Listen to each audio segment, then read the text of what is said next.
pompiers qui appellent au secours. Le paradoxe d'une situation devenue aujourd'hui invivable pour les soldats du feu. Après un samedi noir marqué par le caillassage de leur véhicule à Kombani en intervention, ils ont cessé le travail aujourd'hui à la caserne de Kahani. Un débrayage pour faire valoir toute une panoplie de revendications.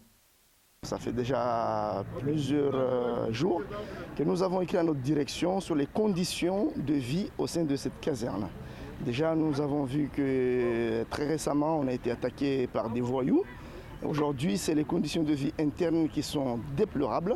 Nous, on demande que sur nos demandes de revendication, qu'ils effectuent l'ensemble des choses qu'on a mis dedans, c'est-à-dire la réparation des sanitaires, la réparation des planchers, ainsi que la mise aux normes de cette caserne pour nous satisfaire et nous donner une sécurité optimale.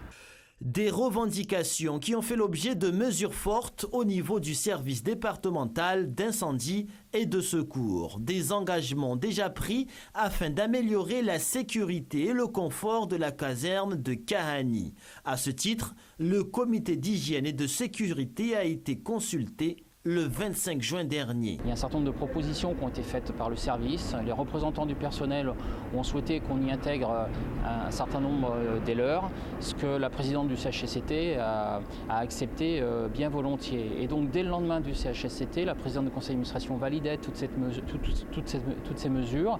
Et puis le lendemain également, moi-même, je passais commande au service pour mettre en action les décisions de la présidente du conseil d'administration. Donc leurs revendications, elles sont actées et donc un certain nombre de mesures sont déjà déclenchées, un certain nombre d'entre elles sont même déjà concrétisées.